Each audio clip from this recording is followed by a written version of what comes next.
So I guess we did this 2 years ago. And first of all, I would, I'd like to say that, I'm aware that people suffer from different sicknesses. Many of my family have died of cancer and every other way that you could die, I reckon. And so I'm compassionate for people that are in pain. But the fact of the matter is, marijuana, whether medical or recreational, is still illegal in the federal government. I know that 37 states have medical marijuana. I also know that 14 or 16 of those states are now recreational that started with marijuana, medical marijuana. So I know this, that a doctor under his DEA prescription pad license cannot prescribe medical marijuana because he would lose or she would lose their DEA license if they did that. I also know that a pharmacist cannot dispense medical marijuana because, again, it's against federal law. I know there's some talk and issues about cash-only business that may be changed in this one. I don't know for sure.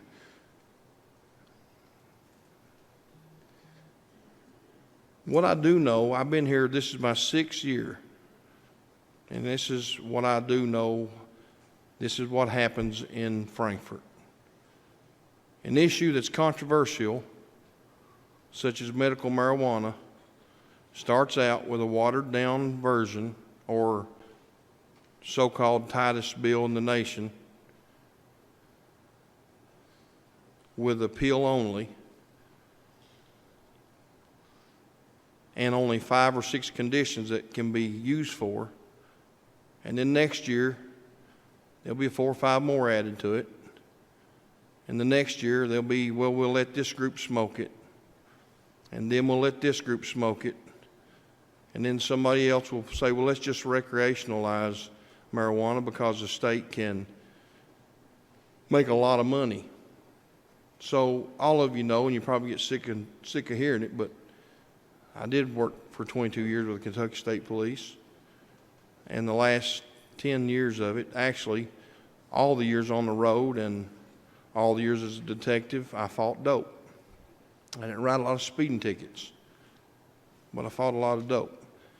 And if you want to hear stories, I can tell you stories of 100 men right now that's in a facility because they abused opioids, they abused heroin and meth, Suboxone, methadone, and every one of them would tell you that they started on either marijuana or alcohol.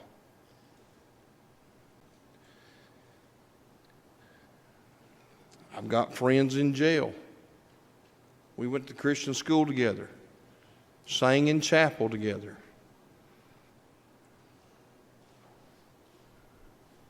Started smoking pot. He spent probably 25 years of the last 35 years in and out of jail because of drug addiction.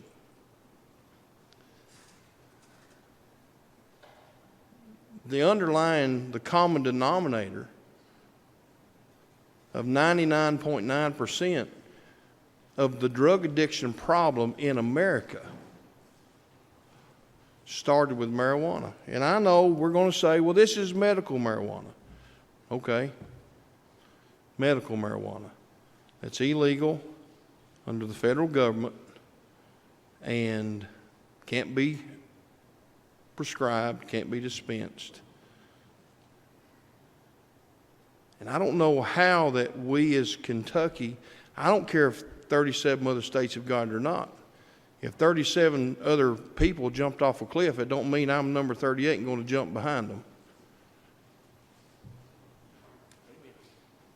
So I don't know how we win with this.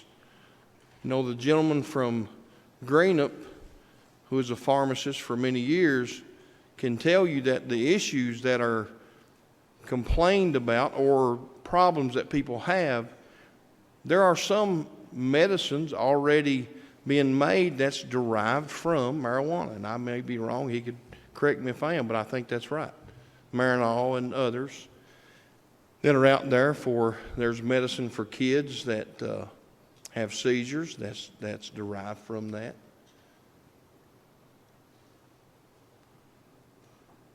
You know, I fought dope, man, all my life.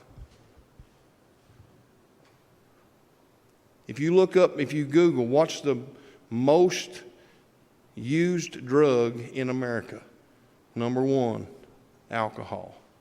Number 2, tobacco, nicotine. Number 3, marijuana. And I guess we can say it's for medical purposes, and I guess we can all go home and feel good about ourselves. We've helped some people. We can justify it as the state of Kentucky. I didn't come to Frankfort for liquor, for gambling, or for marijuana. I came here to stand against it, to not promote it, to try to help my communities rather than adding to the devastation going on in people's lives already. And I encourage all of us, all of you, to really look at the principle of it, not the emotional, the principle. When my daddy was dying and begging for help because he was hurting so bad, that would make me make an emotional decision to get whatever he needed. The principled thing is the law that governs our country and our state. Our country and our state, we are a people of laws.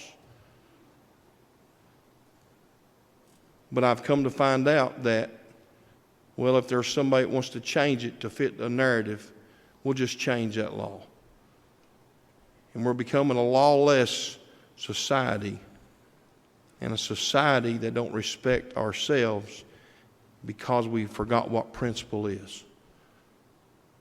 And so I'd encourage you to vote no on this bill. Thank you.